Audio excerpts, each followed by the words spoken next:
नमस्कार. आऊचा खाऊ या चॅनलवर मी मेधा तुमचं मनापासून स्वागत करते.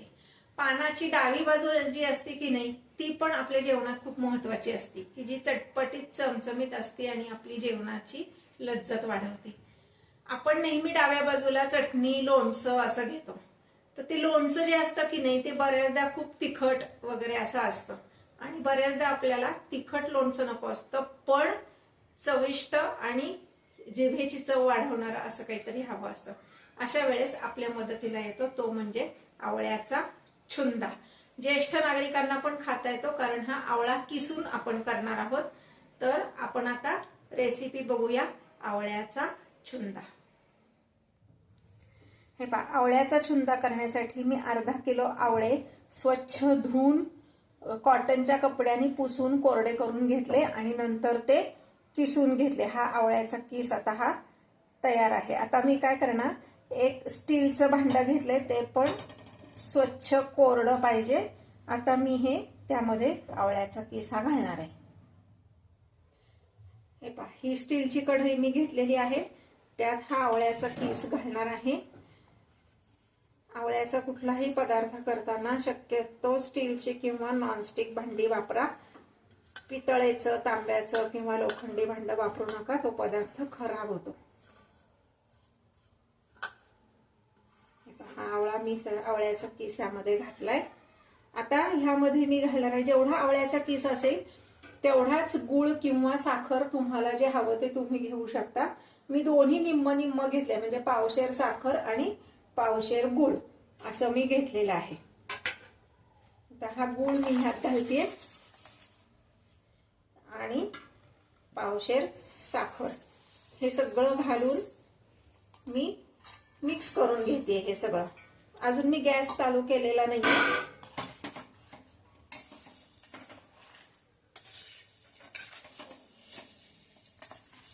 हे सगळं मिक्स करून मी 15 मिनिटं असंच झाकून ठेवणार आहे, म्हणजे त्याला व्यवस्थित पाणी सुटेल आणि आवळा शिजवण्यासाठी आपल्याला दुसरं पाणी घालण्याची गरज पडणार नाही. आवळ्यामध्ये मुळातच पाणी भरपूर असतं, त्यामुळं साखर आणि गुळ त्यात मिक्स केलं की त्याला अजून पाणी सुटेल. 15 मिनिटं मी हे असं झाकून ठेवणार आहे.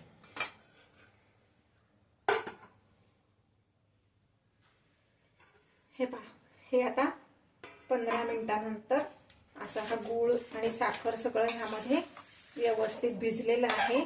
त्याला असं व्यवस्थित पाणी सुटले. असं जर आपण पाहिलं ना एका बाजूला करून, तर हे पहा, त्याला व्यवस्थित पाणी सुटले. आता आपण काय करणार आहे, गॅस चालू करणार आहे आणि हे सतत हलवत असं शिजवून घेणार आहे. गॅस चालू करते.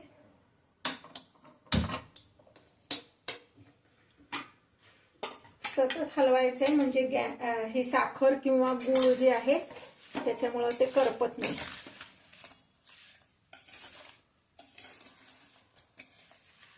सुरुवातीची 5 मिनिटं गॅस मोठाच ठेवलाय कढई तापेपर्यंत. एकदा कढई तापली व्यवस्थित की मग मीडियम करायचा आहे गॅस.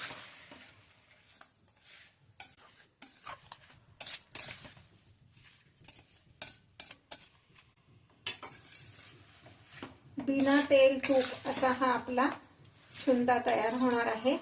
छुंदा म्हणलं की जनरली साखर, गूळ आणि आवळा आणि अजून काय आपण त्यात घालणार आहे, मीठ वगैरे, हे सगळं एकत्र करून उन्हात ठेवतात जनरली.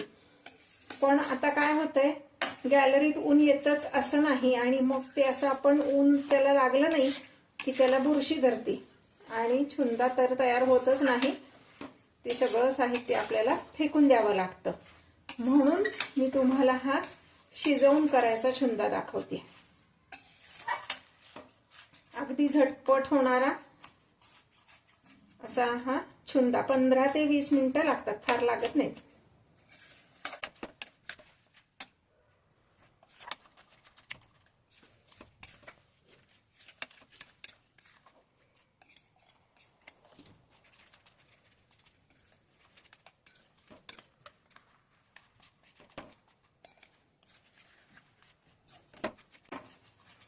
आता इथे कढई व्यवस्थित तापली आहे. मी गॅस मीडियम करते, म्हणजे एका वेळा हाय फ्लेमवर होतं ते आता मी लो टू मीडियम असा हा करते, म्हणजे मग तो आवळा व्यवस्थित शिजेल.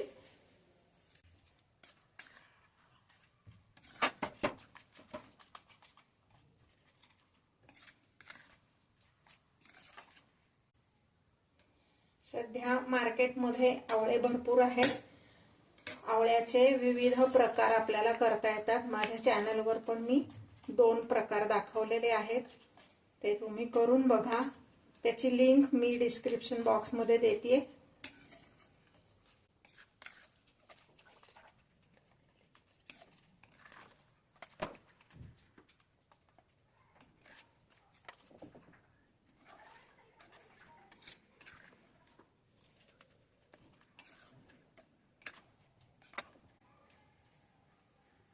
आता असं हे पाणी सुटलं की 5 मिनिटं मी ह्याच्यावर झाकण ठेवणार आहे, म्हणजे तो आवळा व्यवस्थित शिजेल आणि हे जे गुळ विरघळल्यावर अंगावर उडणार नाही त्याच्यासाठी आपण त्याच्यावर झाकण ठेवणार आहोत. 5 मिनिटं झाकण ठेवायचे, गॅस मीडियम फ्लेमवर.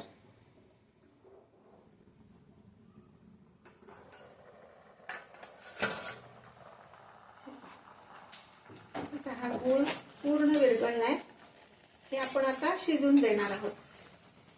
म्हणजे हे जे पाणी सुटलंय ह्याला हे थोडंसं घट्ट होईपर्यंत, पण अगदी घट्ट पण नाही करायचं.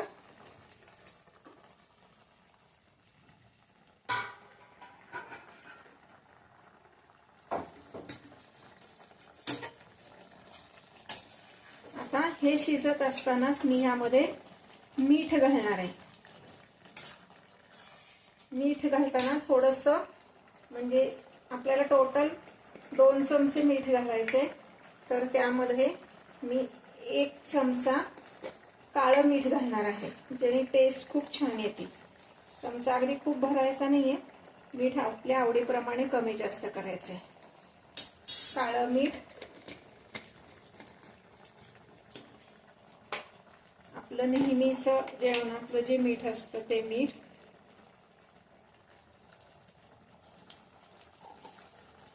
यामध्ये चव येण्यासाठी मी 1 चमचा सुंठ पावडर घालणार आहे. तुम्ही आलं किसून घातलं तरी चालेल.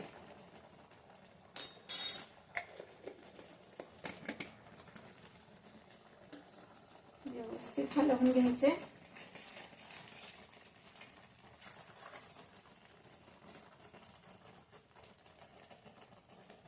आऊचा खाऊ या चॅनलवर मी तुम्हाला जे काही पदार्थ दाखवते ते जर तुम्हाला आवडत असतील तर लाईक आणि कमेंट करायला विसरू नका.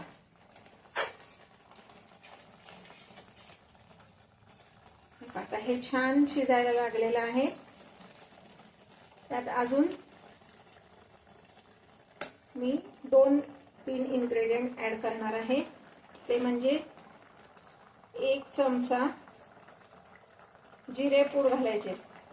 जिरे छान भाजून घ्यायचे, पण खूप नाही, जस्ट त्यातलं मॉइश्चर काढून घ्यायचं आणि ते मिक्सरला काढायचंय. ती पूड पण अगदी बारीक नको, भरड म्हणतो तशी ठेवायची, ती घालायची, म्हणजे चव छान येते.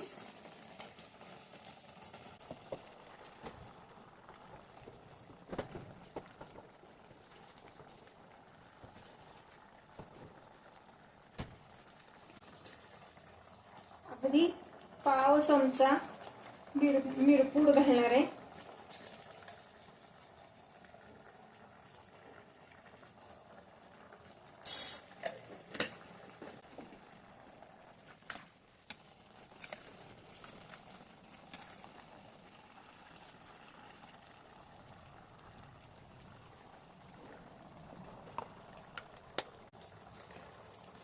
आणि अगदी पाव चमचा ब्याडगी मिरचीचं तिखट घालणार आहे, रंग येण्यासाठी. ब्याडगी मिरचीचं तिखट चवीला फार तिखट नसतं, पण त्याचा रंग छान येतो. हा छुंदा जो आहे ना तो खूप तिखट करायचाच नसतो, त्याला जस्ट म्हणजे बरीचशी चव त्याला गोड अशीच हवी आहे, जस्ट तिखटाचं त्याला स्वाद म्हणतो तसं हवंय. काश्मीरी तिखा लाल घातलं तरी चालेल तुमच्या आवडीनुसार.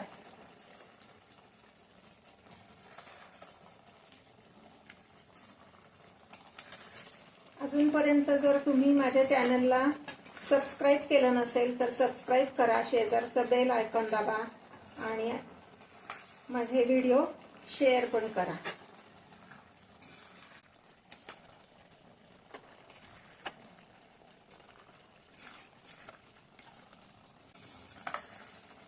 पानाची डावी बाजू सजवण्यासाठी तसं म्हणलं तर झटपट होणारा, कारण उन्हात ठेवायचं म्हणलं तर 4 ते 5 दिवस ते उन्हात ठेवायला लागतं. मधनं मधनं हलवावं लागतं, त्याच्यासाठी आपल्याला वेळ खूप द्यावा लागतो. तर आत्ताच्या ह्याच्यात आपल्याकडं जर एवढा वेळ नसेल की ते रोज उन्हात बरणी ठेवायची, परत घरात आणायची, ते हलवायचं, एवढा वेळ नसेल तर हा शिजवून केलेला छुंदा अगदी सुंदर होतो आणि वर्षभर व्यवस्थित टिकतो. फक्त हा बरणीत भरताना बरणी शक्यतो काचेची बरणी घ्या, ती बरणी स्वच्छ कोरडी करून घ्या. माझे व्हिडिओ जर तुम्ही पूर्ण पाहिलेत तर पदार्थ करताना मी छोट्या छोट्या टिप्स सांगत असते, त्या जर तुम्ही फॉलो केल्या तर पदार्थ अगदी परफेक्ट बनतो, अजिबात चुकत नाही. दिलेल्या इन्स्ट्रक्शन्स व्यवस्थित फॉलो केल्या तर. त्यामुळं व्हिडिओ पूर्ण बघा. हे पहा, हा तयार होत आलेला आहे. एकूण आपण साखर घातल्यानंतर 15 मिनिटं आपण ठेवलं आणि त्यानंतर गॅस चालू केल्यानंतर साधारणपणे 25 मिनिटं मी हे सलग शिजवलंय.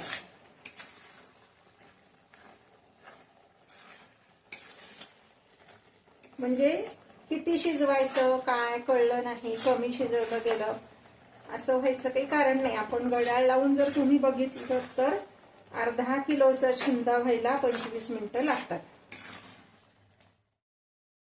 हा छुंदा आता तयार आहे. बरोबर 25 मिनिटं झालेली आहेत आणि हा आता तयार आहे. मी आता गॅस बंद करणार आहे, पण हा लगेच कढईतनं बाजूला काढणार नाही. या कढईचा जो गरमपणा असतो त्यातनं पुढचे थोडंसं जे काही त्यात मॉइश्चर राहिलेलं असतं ते निघून जातं आणि पाक हा घट्ट होतो. तुम्ही जर असं जास्ती शिजवलं तर तो कडक होईल, आपल्याला कडक नकोय. म्हणून मी आता गॅस बंद करणार आहे आणि ह्या गरम कढईत असंच मी ठेवणार आहे. निदान 4-5 तास ते पूर्ण गार झालं की मग आपण बरणीत भरणार आहे. गॅस बंद करते.